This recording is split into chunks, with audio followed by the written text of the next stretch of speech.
व्यक्ति थे जिनका नाम था मामा और फूफा। मामा और फूफा दोनों कारोबार करते थे और दोनों कारोबार में हिस्सेदार थे। मामा ने फूफा से कहा, फूफा क्यों ना हम कोई ऐसी वस्तु खरीद लें जो जल्दी खराब ना हो और उसकी कीमत भी बढ़ती रहे। फिर हम उसे कुछ वर्षों बाद बेचें जिससे उसके मूलधन से ज़्यादा दाम मिले। फूफा ने कहा, ठीक है मामा, तुम्हारी बात तो सही है, पर हम खरीदें क्या? उन्होंने आपस में राय मशवरा किया और लोहा खरीदने का निर्णय लिया। दोनों ने बराबर रुपए मिलाकर लोहा खरीदा। फूफा ने मामा से कहा कि लोहा वह कहीं सुरक्षित स्थान पर रख दे। मामा ने लोहा अपने पास एक पुरानी कोठरी में रख लिया। कुछ दिन तो लोहा जस का तस रखा रहा, पर धीरे धीरे मामा के मन में लालच आ गया और मामा फूफा को बिना बताए लोहा बेचने लगा। काफी दिनों बाद फूफा मामा के पास गया और बोला, मामा आज लोहे का भाव काफी बढ़ गया है, जल्दी से वह लोहा निकालो, हम इसे बेच कर आते हैं।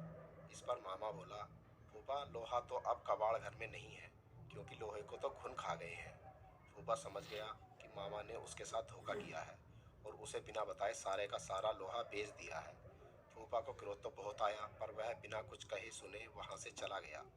इस घटना के कुछ दिनों बाद फूफा मामा के पास आया और बोला, मामा मैं एक बारात में जा रहा हूँ, बड़ा अच्छा इंतजाम है, अकेला हूँ, चाहो तो अपने लड़के को साथ भेज दो, उसकी भी मौज हो जाएगी और कल सुबह तक हम वापस भी आ जाएंगे।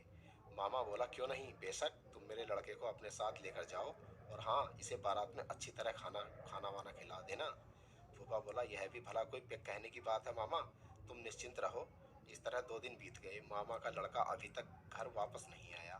मामा को बहुत चिंता हो गई कि अभी तक उसका लड़का घर वापस क्यों नहीं आया है। वह अपने लड़के के बारे में जानने के लिए फूफा के पास गया और बोला, फूफा मेरा लड़का कहाँ है, वह अभी तक घर वापस क्यों नहीं आया है?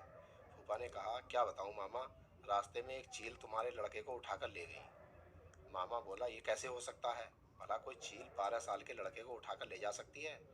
सीधी तरह मेरा लड़का मुझे वापस करो, नहीं तो मैं राजा के पास जाऊंगा। फूफा बोला, ठीक है मामा, चलो राजा जी के पास चलें, अब वही न्याय करेंगे। मामला वहां के राजा के सामने पेश हुआ। राजा ने सारी बात सुनी और आश्चर्यचकित होते हुए फूफा से कहा, देखो फूफा, तुम झूठ बोल रहे हो, भला कोई चील 12 वर्ष के लड़के को उठाकर अपने पंजों से आसमान में ले जा सकती है?